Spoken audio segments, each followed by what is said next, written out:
Hi there, my name is Gladys Famoriyo, and I'm going to be sharing with you on how to deal with hurtful friends. As I said, it's great to have you on board. I'm going to be sharing with you how to deal with hurtful friends. A little bit about myself. I'm an author, a coach, and I'm also what I'd like to call a heart and soul wellbeing strategist. So I help people deal with some of the issues that we sometimes have around our hearts and our souls. So our souls being our minds, our wills, and our emotions. So that's something that that I love, and I'm passionate about, that I love to do. Great to have you on board. I see Shaya, I see Pauline. Thank you so much for joining, for tuning in. We're going to have a great time tonight. As usual, it's about offering practical solutions to some of the challenges that we face in everyday life. And so, as I said, this session today is titled Dealing with Hurtful Friends. So perhaps some people may have experienced that. Hi Pauline, it's great to have you on board. Let's crack on. As usual, I always like to share from some of my life experiences and my 21 plus years of coaching women in one way or the other. And I like to share practical stuff to really support people moving them forward. For me, hello, hi back to you as well. It's great to have you on board. Now, some of the things that I've picked up over the years, I've documented in my books, in my seminars, in my retreat programs. In fact, I'm going to talk to you about the retreat in a moment, but let me just share with you some of the books. As you can probably see in the background, Quit Hiding, Start Living. That was like my fourth baby, I call it. Victoria, great to have you on board. Fantastic. Great to see you again. So some of the things that I write and talk about, and that you'll probably see in some of these Facebook Live sessions are, for example, emotional baggage. Now, a lot of you probably seen this cover. This is my best-selling title, and this is the title of our conferences and our retreats. Overcoming Emotional Baggage, A Woman's Guide to Living the Abundant Life. As it says on the title, it's about dealing with the baggage. Now, I know sometimes we don't like to admit that we have it, but it's a reality. Sometimes we pick it along the way. Sometimes it's been traveling with us, and it's about dealing with it. I see Victoria saying she loves the book. I love you too, sister. But yes, the book is, it's my best-selling title, and everything we do really hinges on this. And because I noticed, as I said, because of my 21 years of working with women, when we don't deal with some of these issues that we have, it becomes an obstacle to us shining, to us being purposeful, to us living abundant life. So again, overcoming emotional baggage, practical strategies to help women identify some of the emotional challenges that they may have and how to deal with it. We talk about lots of things about the female hybrid, the 10 different types of unresolved issues that women have, and it's just lots of models in there to help you exercise it. So overcoming emotional baggage, that's one for you there. And also, Healing a Discouraged Heart. This is like my third baby. I keep saying a woman's guide. Well, not in women's mode at the moment. Okay, so getting back on track when life lets you down. Again, sometimes on our journeys, I think I spoke about last week when I talked about never giving up. Sometimes we go up and down in our life experiences. Sometimes you're on the mountaintops, sometimes you're in the valley lows. And so what do you do? How do you stay motivated when you're in those low moments? How do you deal with disappointments? In fact, I'm going to be covering some sessions in the future. Victoria says she's got them all. Thank you very much. There's more to come, so watch this space. And Denise, great to see you on board as well. Okay, so Healing a Discouraged Heart is really for anybody who's struggling with some issues, for example, disappointment, setbacks and whatnot. So perhaps you've prayed, you've waited on God for a long time for something, and you're still waiting, you're getting tired in waiting. Perhaps you're having what I call why questions. So you're asking God, why is this happening, and why me, why now, all those kind of things. So if that's where you're at, this book is for you. Again, practical strategies. As a coach, there'll be coaching questions in there, reflective moments, inspirational stories, and just how other people are going through challenging situations and how they're moving forward. So that's for anybody who might be going through challenging situations. Now, this is my latest baby, Bounce Back, how to survive, thrive and maximize challenging life situations. Because after you've come through this bit, discouragement, you then need to come back and show up and do great stuff.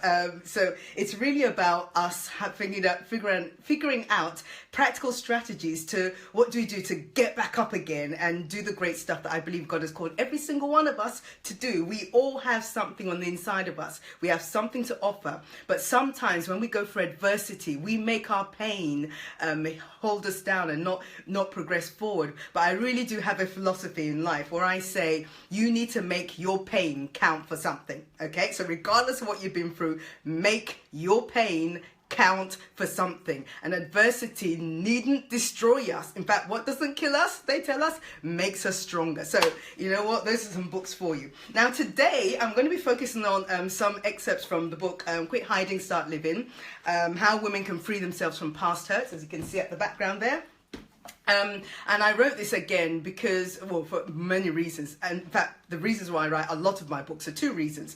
Number one, because I've seen, as I said, in my work with women for the last 21 years, I've seen it time and time again where past hurts keep tripping us up. So, you know, whether it be hurts from our childhood, from relationships, whatever it is, I've seen it time and time again. And the impact it has, not just physically, but spiritually, emotionally, and every possible way you can think of. So that's why, you know, when I keep harping on about this, it's because I've seen the detrimental impact it's had in the life of other people, but also in myself. That's the second reason why I write these books, because at some point in my journey I've had some of those challenges too.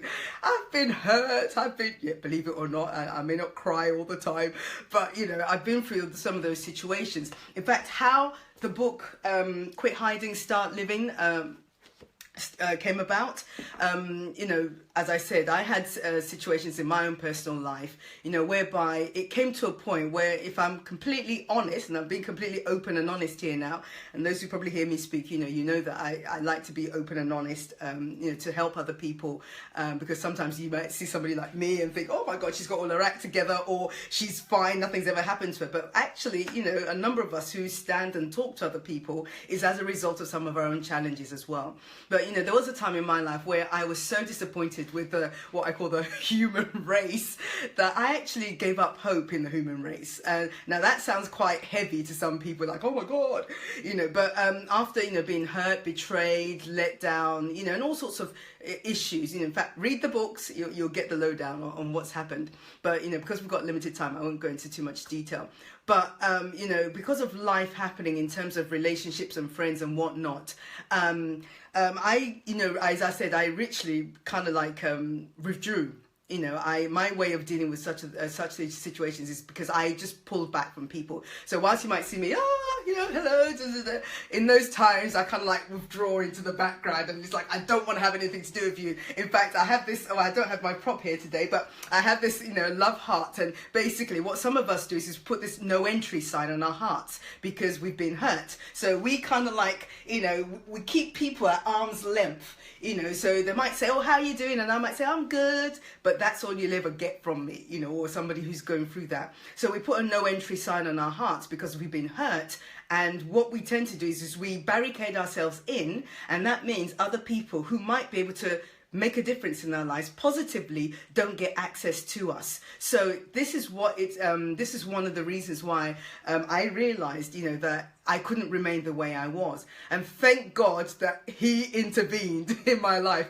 I was having one of those, which is what I do every so often. I have what I call a reflective weekend. And I just take some time out to just catch up with myself and just to think, pray, write, do whatever it is. But just some me time. And in that time, I remember having a dialogue with God where I was basically telling him, you know what, me, you, in fact, in the book, there's an equation there that says me plus God is okay. It's good. Me plus God and people, question mark, because when you throw people into the mix, there's a problem. Me and Father, we're cool. But you know what, many years ago he told me, well, actually, you know, that equation's great, but you know what, you can't have me without, you know, at the time he said, you can't have me without the church. Now, when he says the church, he meant, you know, basically people, the body. You can't have me without my people. And that kind of started me on a journey to say, okay, Father, you know, if that's where you want me to be at, how do I deal with this situation? Because the reality is we're going to keep getting hurt time and time again. So how do I move on? And so, you know what, in that time, in that reflective weekend, I just basically sat down and I said, okay, Lord, I need practical solutions to move me forward. But simple.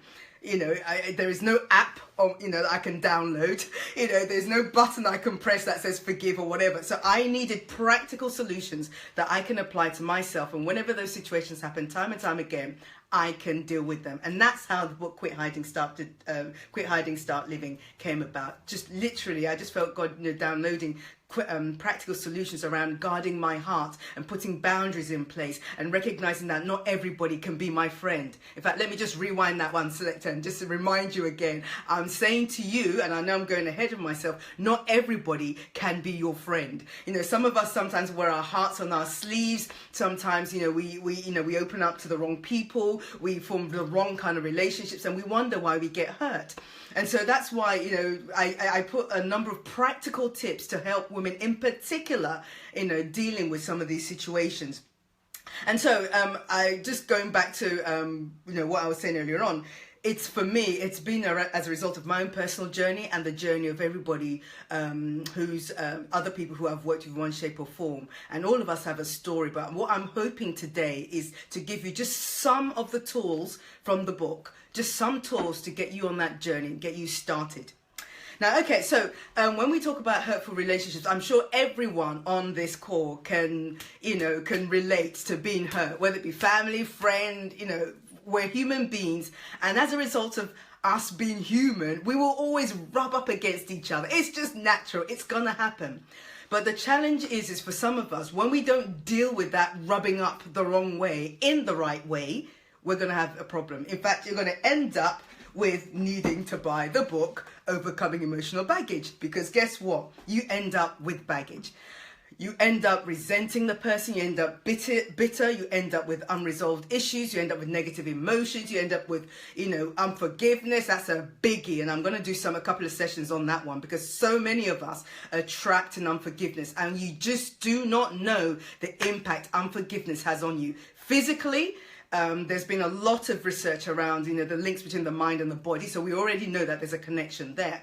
And so when God's telling us not to, to hold unforgiveness towards somebody, he wasn't being a killjoy. He's trying to preserve your life. It will kill you, whether it be physically, spiritually, or one way. It will have an impact on you, spiritually, physically, emotionally, and whichever way you can put it. So therefore, that's why I keep harping on about this, because you just can't afford to remain the way you are. It's about moving forward, and it's about getting the right tools in your tool belt to help you move forward. So if you imagine yourself as a workman, and workmen have tool belts, we all need toolkits in our tool belt, or tools, should I say, to help you. So whenever a situation that requires strategies on dealing with unforgiveness comes up, you whip out your tool and you use it. Whenever a situation whereby a hurt comes about, or there's boundary issues in a relationship, or you feel abused by people, by friends, family, whatever it is, you whip that baby out and you use it. And that's why I write all the books, so that you have those resources whenever you need them at hand to help you move forward.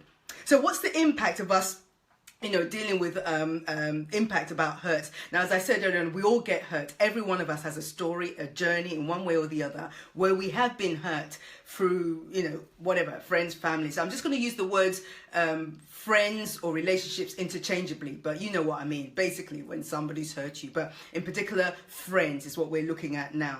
So we've all, gone through those situations, and it's not that, perhaps that situation started off on the wrong foot. It may have been a great relationship, but somewhere down the line, things fell apart. It didn't work out, or it became upsetting, it became detrimental, it became harmful, it became abusive. And I hear this time and time again, even amongst friends, female friends. I hear this time and time again, where it becomes manipulative, controlling, needy, all this kind of stuff. We should not be having things like that, amongst us. So it's really about decluttering what's going on here and here, so that we can move forward with our lives and not carry the baggage. But one of the things I've discovered over the years in terms of how we deal with some of our challenges, here's some of the ways that people deal with some of the hurt that they feel they've experienced. So some people would stay trapped in that hurtful relationship for whatever reason, whether they feel allegiance to that friend or that relationship. For whatever reason, they stay there, they tolerate the mess, they tolerate the pain, and on the inside of them, they become more and more resentful, they become more hurt, they become more bitter. In fact, a whole family of emotional baggage starts to accumulate in there, and it's not the place to be at. So that's how one lot of people deal with it. Another lot of people leave that relationship and then they enter another relationship with the same baggage from the previous relationship. So you know that saying where it says hurt people? Well, there you go. So when we don't deal with it properly, we carry the baggage from one relationship into another, and then we wonder why history is repeating itself. It's because we haven't learned the lessons that we need to learn so that we can move ourselves forward and break the cycle of whatever it is that was operating in the past. So then another way people deal with relationships that have gone sour is that when they come into a new relationship, they overcompensate. So you might hear people say, well, you know what, that guy hurt me. Sorry, guys, I'm just going to use this as an example, but assuming I'm a girl and I'm talking to my girlfriend, you're like, that guy hurt me. I'm never going to let that happen again. No man's going to treat me that way. So we kind of like go the complete extreme when it comes to dealing with that situation. And you know what, again, anything in excess or extreme is not necessarily the right way of dealing with things. And so again, it's about looking for the right methods of dealing with it, but not overcompensating. That's not what we want you to do. Now, here's the one that I could relate to the most, is when we start to withdraw. In fact, I call it sometimes hiding. So you might show up on Facebook, you know, you might show up somewhere. It's not like as if you've relocated to planet Mars. You're still around, you're still here, but you know what? Your heart is missing. It's no longer in the equation. So as I said earlier on, you've got a no entry sign on your heart, and nobody is coming near me enough to hurt me again. Now, maybe somebody could relate to that, but it happens. I put my hands up, I can relate to that. Whereby, as a way of coping and protecting yourself, you put this barricade around you, and therefore nobody gets access in. So it's like your fortress. No one comes in and you can't go out. And guess what? You're isolated. You're withdrawn from other people. You're not able to get the help you need, the resources you need. Your hurt continues to fester. You don't get better. And you know what? It serves no one, not yourself or anybody else. So those are the 4 ways that people deal with their hurts, and they're not the right way of dealing with them. So perhaps you can relate to some of the things that you've heard me say so far. But I want to let you know here today that you don't have to live that way. So if you can fall into any of those 4 categories I mentioned earlier on, you don't have to stay there. You don't have to remain in that place. You can move forward and come out, whether it be coming out of a relationship or, you know, being in a relationship, but being in a healthy relationship that's not harmful and that's not detrimental to you. It is possible. But as I say to women when I run some of my programs, you are the chief executive of your life, Inc. Okay, so you're the CEO, so you call the shots, you put the strategies in there, and you put the actions in there, and you tell people what you want to happen. And if it ain't working as a chief executive, vote with your feet and leave. Okay, if people are not treating you right, but I'm jumping way ahead of myself, but perhaps somebody needs to hear this today. You are the chief executive of your life, Inc. You make the decisions. You decide what's right for you. You make the boundaries. You call the shots and decide. And when people and communicate that to people, and when they break those rules, guess what? You have the right to move away, to do whatever it is that you want, because it's your life after all. So let's just progress here and move forward. And so, you know, before we go into the strategy section, I just want to remind anybody who might be going through that kind of challenging situation right now. Regardless of what you're facing, I am living proof that you can bounce back, pardon the pun, you can bounce back from hurtful relationships, and you can go on to not just, you know, enjoy other great relationships, but thrive in them. You know what I said earlier on, that I had this philosophy that, you know what, me plus God is great, you know, me plus God plus people is like, you know, we don't like that. But you know what, through the healing process that I went through and using the book, the Quit Hiding, Start Living, myself, I learned the value of having great people, great friends, great relationships in my life. And it's made the difference. Words cannot express the impact it's had on my life. Having people who cherish me, who value me, who continually support me, who are just showing me grace and love and compassion day in, day out. And that's really where our relationships really need to be. It's about give and take, and giving that love, that support, that encouragement, and whatever the other person needs. And then the other person's doing the same way. But when it's one-sided, there's going to be a problem. So let me just talk through some of the solutions I want to share with you today, and then hopefully you'll be able to get something tangible as a result of this. So as I said, I remember personally, as I said, I struggled with this in my own particular walk, that there were some lessons that just were paramount, that just made all the difference for me. And I really hope and pray that it makes a difference for you. Now, the first principle, I'm going to be sharing 3 principles with you. The first principle is guarding your heart is your responsibility. Now, let me rephrase that. Guarding your heart is your responsibility. It's not the responsibility of your friend or your family or your pastor or your boss or whoever you might have in your world. It's not their responsibility. Guess what? It's your responsibility. You're the one who decides, how to protect your heart. And I really do encourage people to do this because, in fact, there's a scripture in the Bible I really love, Proverbs 4:23, that says, guard your heart above all else, for it determines the course of your life. And unfortunately, when we don't guard our hearts, you know what, stuff happens, the wrong kind of people come into our world, and do so much damage that, it takes I call him the master heart surgeon, our Heavenly Father. It takes him to try and, reverse and heal some of the damages that people have made. So therefore, I just really want to encourage everybody today, it's your responsibility to guard your heart. You can't abdicate this or hope or pray or wish somebody else will do this for you. That's what you are responsible for. So remember I said earlier on, you are the chief executive of your life. Take charge of this and make sure that you are protecting your heart so that you don't get hurt time and time again. Now, just sharing with you a little snippet of the book. I mentioned this earlier on, and I'm going to mention it again, that everyone shouldn't, and in fact, let me rephrase it. Everyone cannot and should not be in a deep and personal relationship with you. Let me rephrase that. Everyone should not and cannot be in a deep relationship with everybody. So if you're one of these people who has masses and masses and masses of friends, you know what? The reality is the chances are there's only probably a handful of them who are really close and people who you can call great friends. The reality is the rest of them, they're what I call the outer caucus, So, in fact, if you read the book, you'll see the different structures I have for friendships. And we just need to be careful because when we mix those relationships up, there's a problem. If it's a Facebook friend is not necessarily my confidant. Let's not get it twisted. I know Facebook has used the word friends, but I have over 3,000 friends on my Facebook profile, but I don't know half of y'all, so I love you to bits, but I don't know you, so you're not my friends. We are connected through social media, but the challenge is when I'm just using that as an example. I love you all guys, who are connected with me in one way or the other.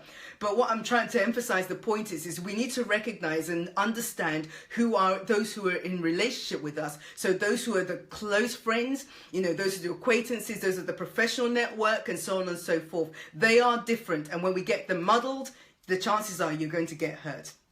So as I said earlier on, everyone cannot and should not have a deep and personal relationship with you because they're not meant to be. It's meant to be more of a, how can I put it, having just, a handful of friends who can be there to support you. So principle number 1, this is guarding your heart is your responsibility. That's something for you to do to make sure that, you're protecting your heart. So what do we do? So looking at principle number 2, now this is, something that really helped me. Principle 2 says, adopt a I'm okay and you're okay rule. Okay, and I'll explain that. So adopt a I'm okay and you're okay rule. So by that, I simply mean friendships or relationships, for that to survive, to work, to thrive, to survive, and to be healthy, it has to be mutually beneficial for both parties. I don't care what anybody says.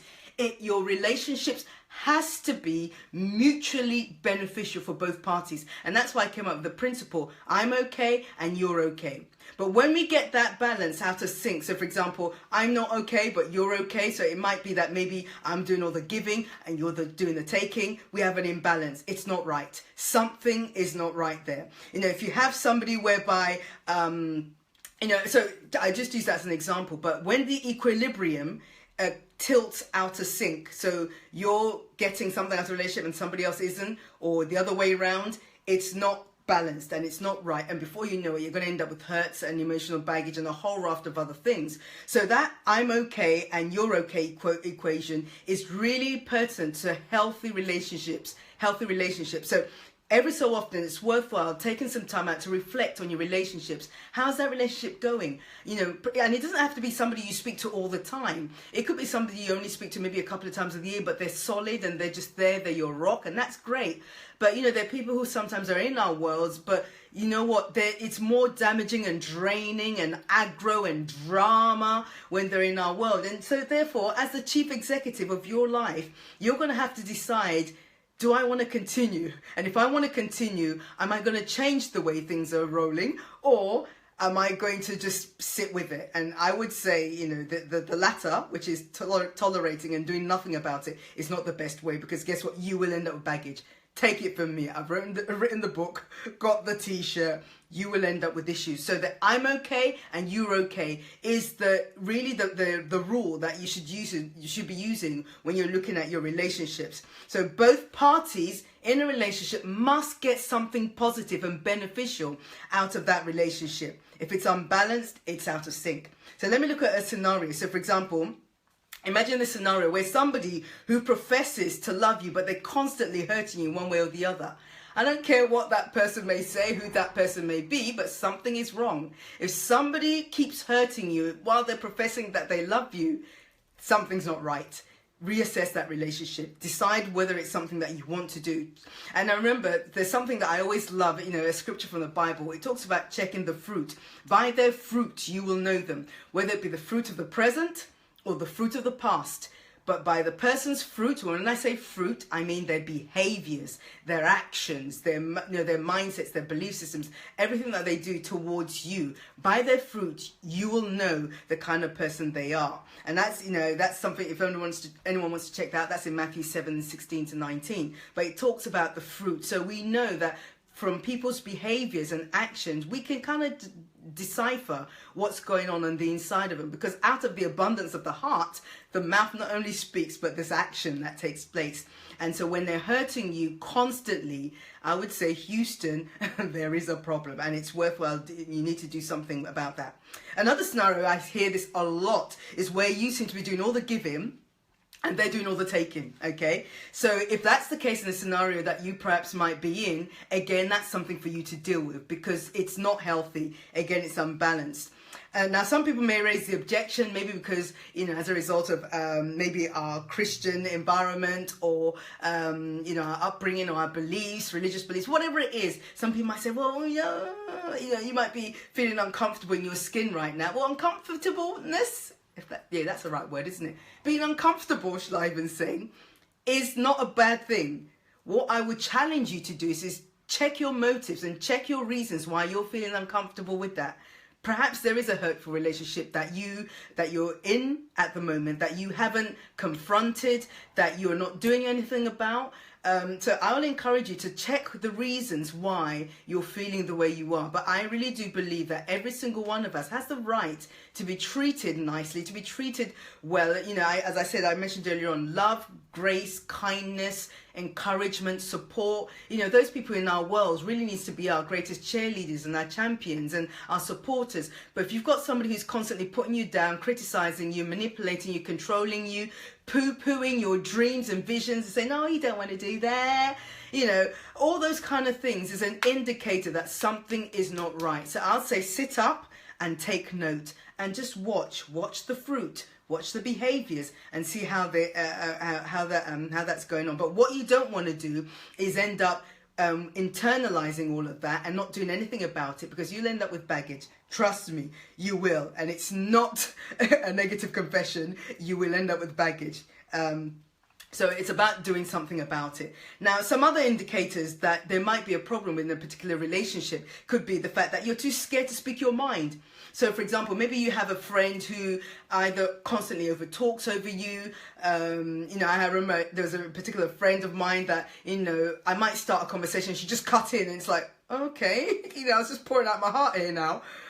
Doesn't that mean anything? You know, and then I noticed it became a behavior, a pattern of behavior, and I had to say something like, hey, girlfriend, we're in this together, kind of like, I'm there for you, listen to you, on the phone for hours on end. But if you keep cutting me off, you're kind of like saying to me that what you're saying is not important, and it is kind of like important.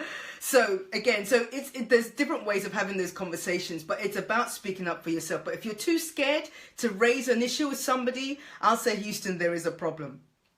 And perhaps that another indicator could be that maybe that person's the one calling the shots of your life. So they're making all the decisions. They're making all the choices for you. They're controlling. They're manipulating, all those kinds of things. That's an indication that there is an issue there. They might be too clingy. I'm sure some of us had friends who are too clingy, and they're so clingy that other people don't even get an opportunity to get close because, they're just kind of like overtake everything. You might find somebody who's quite needy, somebody where there's just drama.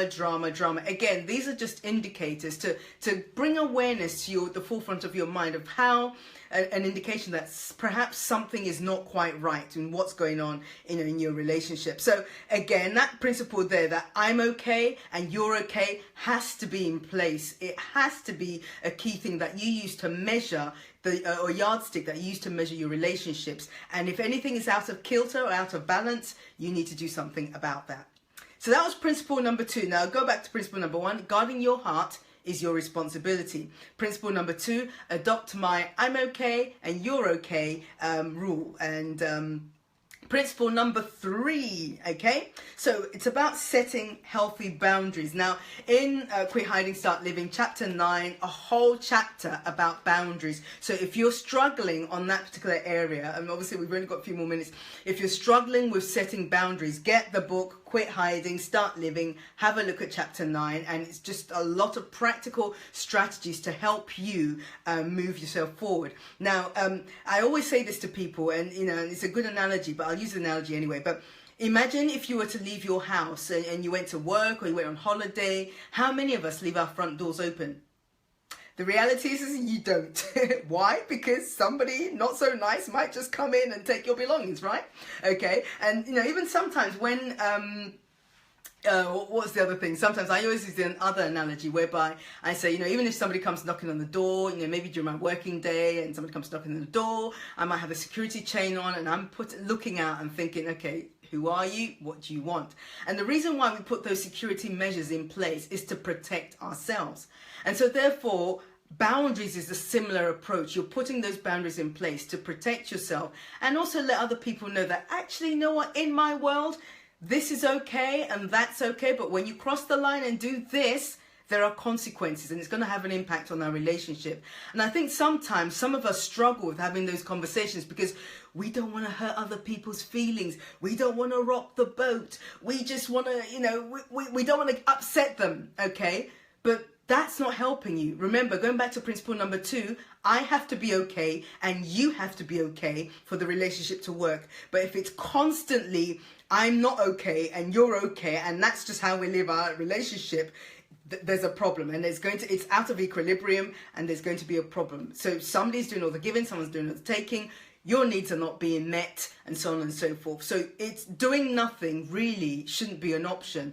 You really have to sit down and have those conversations, have those frank conversations with people, in love. You don't have to beat them over the head, but you can just sit them down, take them out for a meal or a drink or whatever, sit down and say, what, every time you do X, Y, Z, this is the consequence it has on me, and I don't like it, and therefore I'm asking you as a friend to stop doing X, Y, Z or whatever it is. And, it can be that simple, and sometimes people might respond to it differently. They might blow up in your face, which again, as I said earlier on, by their fruit, you will know their behaviors that, so if that's how they respond to it and they can't even hear or understand what you're saying, perhaps you might need to take a back seat on that relationship and just reflect and decide which way forward. Do you want to continue with that? So in fact, you might want to adopt my traffic light syndrome. Do you want to stop altogether because it's so harmful and it's having such a detrimental impact on your life that you just need to put it on pause, stop it? Some relationships you might need to put it on pause and just prayerfully reflect what the next steps will be. And some relationships, continue. So some of the relationships have to be restored. Some have to be destroyed.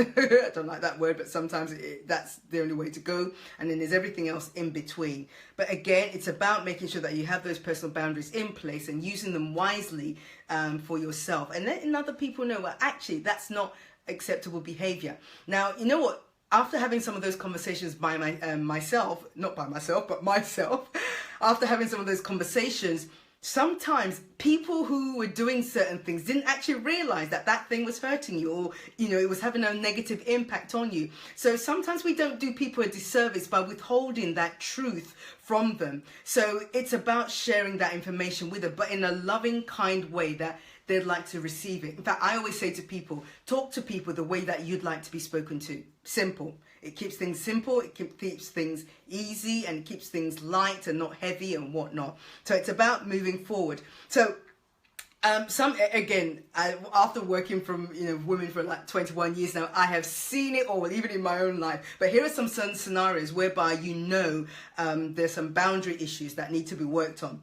So, for example, when someone's abusing you. Now, I use the word abusing in a broad sense. They could be abusing your time, your money, your resources, your position, your status, your belongings, even your body, and a whole lot of other things.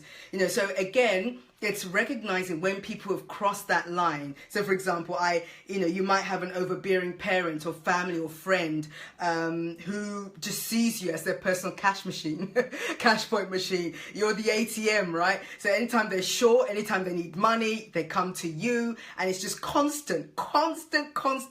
You're the ATM. Again, boundaries need to be put in place, and say to them, you know what? Whether they're working or not, you might just need to have that conversation to say, I noticed that, every month you're asking me for money for your rent, for food, If that's an issue, talk to them. Maybe there's other ways you can help them, but just let them know that, you doing that is actually having an impact on me. And you'd be amazed how many times I've spoken to women whereby when other people have used them as their personal cash point machine, other areas in their life suffer. So they don't get their hair or their nails done. They don't, they're missing out on their rent, other things, having an impact on them. And they don't have the courage to then say to the person, actually, I can't do this anymore, but I'm really giving you the courage today, and I'm hoping you're getting some tips here today that you have the right, and to say to somebody that actually this is not working for me, and I can only support you X, Y, Z. But I won't be able to do this any further or whatnot. But have that conversation with the person. And also, for example, it could even be a partner who sees perhaps your body as just a means to satisfy on their own needs and gratification, and you're not getting anything out of it. Again, conversation. Communication is key in speaking to that person. Or it could even be a boss or an acquaintance who constantly crosses that line, and you're just like, Anyway, as I said, once you start having those moments, it's time for you to actually have that conversation with the person. But the important points to bear in mind is that you decide what the deal breaker is. So you decide what is right, what's acceptable, and what isn't, and then clarify that and communicate that to the people in your world, or else we're going to end up keep rubbing ourselves the wrong way and end up with hurtful situations. And so I'm hoping that what I've shared with you so far has been, useful. I'll just quickly recap. The first principle was making sure that you guard your heart. Whatever you do, put those protective measures in there. Just the same way you won't leave your front door open and allow anybody in to come in, it's the same way you have to guard your heart. The second one is adopt my I'm okay and you're okay principle. Okay, so in a relationship, both of us need to have our needs met. Both of us need to be loving and show kindness and encouragement and support and, all those kind of lovely, warm, fuzzy, things that we do for one another that just makes relationships great. That's what it's all about. And the last one is making sure that you put healthy boundaries in place. Now, as I said, I've gone through that quite quickly because obviously, I can't talk about 224 pages or whatever it is. Is it 208 pages? I can't remember in the book. But the book is there for you to use that to start your journey to recovering from hurtful relationships. And by the way, I've had guys tell me off about this time and time again. In fact, I've just had another guy today. Bumi, thank you so much for connecting with me earlier on. He read the book Overcoming Emotional Baggage, even though it's for women. women, and he said it was fantastic. So I'll encourage anybody, you know, if you're struggling with any of those challenges I've mentioned earlier on, get the books. They're online on my website, gladysf.com, or you can log on to my to Amazon, or just Google my name. You will find my books, you know, wherever they're sold. You can just purchase them from there. But as I said, you know, I'm really hoping that some of the principles I've shared with you will encourage you in terms of dealing with some of those tricky or challenging relationships that we also have. But more importantly, if it's a struggle, and this is for the ladies in the house, we do have our Overcoming Emotional Baggage Women's Retreat coming up on the 15th to the 17th of September. It's a weekend retreat for an intimate group of ladies, just a few of us. It's not going to be like my conferences that could be as big as 450 women. This is a smaller group where we help women deal with some of the issues I talk about in these Facebook live sessions. So unresolved issues, negative emotions, fear, guilt, shame, rejection, unforgiveness, bitterness, you know, all the things that just clutter our worlds. We deal with those in the retreat. So if that's something that's of interest to you, by all means, go onto my website, gladysf.com. And after this conversation, I will put the flyer on there again. The early bird offer closes this Sunday on the 16th. So if you're a bargain hunter and you want a good deal, get your skates on and get yourself a place on that retreat. But it's really about bringing restoration to women's hearts and soul by uncovering all these stuff we've been talking about, hurts and pain and all the, you know, disappointment and all the things that just life throws at us. That's what we're looking at dealing with through the retreat. And you get the time for personal time, one-to-one times. There's going to be a whole group of us there supporting you on that journey. It's going to be a wonderful retreat. Some of the ladies who've been through it in the past, it's been life-changing, and they've, you know, I'm going to be doing some interviews very soon with some of the ladies who've been on that program, and they have just found it one of the best 3-day life-changing programs they've attended. So if it's something that you want to do, we don't do this a lot. We don't do this often. The last time we did this in 2014. So it's no point you coming back and saying after September, when's the next one? I don't know. When the big guy tells me to do the next one's when the next one is. So basically what I'm trying to say is don't miss this opportunity. If you feel that there are some issues, emotional issues that you're struggling with, some of the baggage items, we talked about unresolved issues, hurts, pain, unforgiveness, resentment, and you're really struggling and you don't know how to move forward, or perhaps you just want to get some real useful tools to support you and people in your world. So for example, you might be a leader of a women's group, a women's organization or whatnot. If you want to get some tools to help the women in your community, by all means come along and learn some practical strategies. Everything I do is practical. As I said, just like unforgiveness, you know, there's no forgiveness button on my forehead. There's no app to download. So therefore we, as in me and you, we have to learn practical strategies to support us from moving us forward. So in closing, I just want to keep encouraging you that you remember your heart and your soul is so precious and so valuable, and therefore you need to make sure that you're constantly watching over that. And so please, we've talked about dealing with hurtful friends, but you know what? Here's something else. Just a quick tip: don't keep making excuses for poor behavior. Okay. Don't keep making excuses for poor behavior. Confront it, but don't tolerate it. Deal with it. And ask yourself a simple question. Is this relationship that I'm going through or I'm in, is it adopting my I'm okay and you're okay principle? If it isn't, you need to take a back step and review that relationship and be honest. And if it's not, it's time to reassess that relationship. And also understand the fact that we all need to reassess our relationships anyway. And one of the things I learned very early on, and I put that again, it's all in the book, Quit Hiding, Start Living.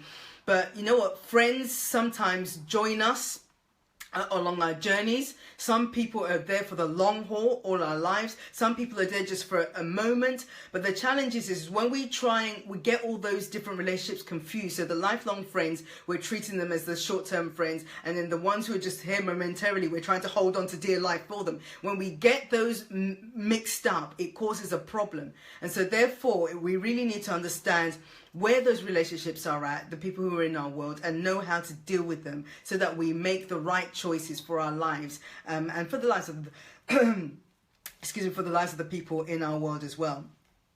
So some relationships might need to be downgraded, some need to be upgraded, and some just need to be tossed. Some need to be discarded. It's not worth the heartache and the pain, and you're just gonna, but by all means, when I say all these kind of things, always make sure that you get support and counseling if you can, get additional help, but don't necessarily just make decisions just, willy-nilly like that. In fact, emotional decisions are never the best ones. And that's why I said, it's always a good idea to speak to people and have a good network, or your inner caucus with you, so who can support you and prayerfully encouraging you along the journey. So, you know what? Just want to close off with some scriptures in the Bible. I love Romans 12:10 that says, love each other with genuine affection. I love that. Love each other with genuine affection and take delight in honoring each other. There you go. There's my principle. I'm okay and you're okay. So it's loving each other with genuine affection and take delight in honoring each other. That's why we're here, to support, to love, to encourage, to uplift, to be a shoulder when somebody wants to cry, to give them a hug.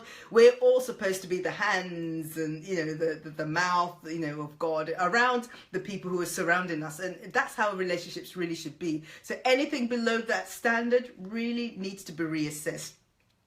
I like 1 Corinthians 15:33 that says, bad character will corrupt good company. So remember I said earlier on, if we don't deal with our previous baggage from a previous relationship, guess what? You bring it into a new relationship and it hurts other people as well. So it's about making sure that you don't allow other people to corrupt your heart by making sure that you surround yourself with the right people.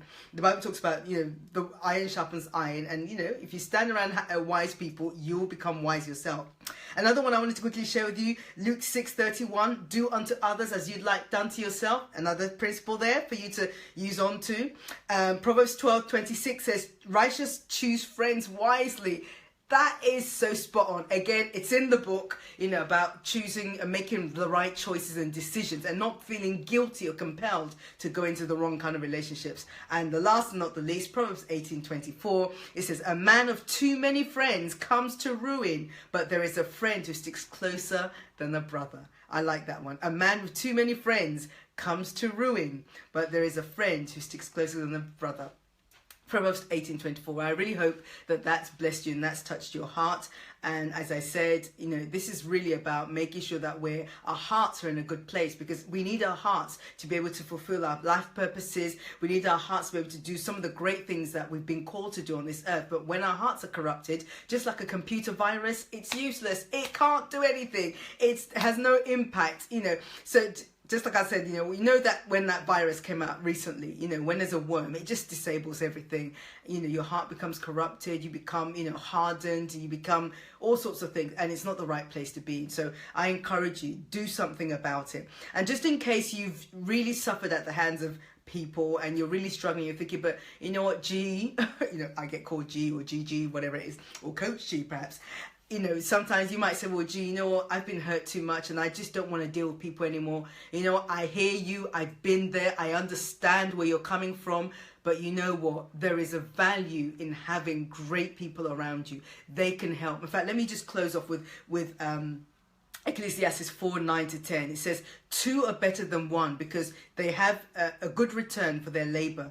For if either of them falls, one will lift up his companion. But woe to the one who falls when there is no one to lift him up. Now, that is a sad place to be at when you're completely isolated. You've kind of shut yourself off away from people because of the hurts that you've experienced. And that is not what I believe God wants to be. That is not his best for you. He's a God of relationships. You can see it in his relationship with the Father, Son, and the Holy Spirit. You can see how he, even when Jesus Christ was on earth, his relationships with people, with his disciples. So none of us are meant to be an island. So if you're isolating yourself for whatever reason it is, I'll encourage you, get the help you need, the support that you need. As I said, Quit Hiding, Start Living is a really useful resource to support you. The book Overcoming Emotional Baggage, again, another resource to help you. And if you're, if you really want to get practical tips, learning live training sessions in a powerful environment with prayer, worship and whatnot, come to the retreat. If you go on GladysF.com,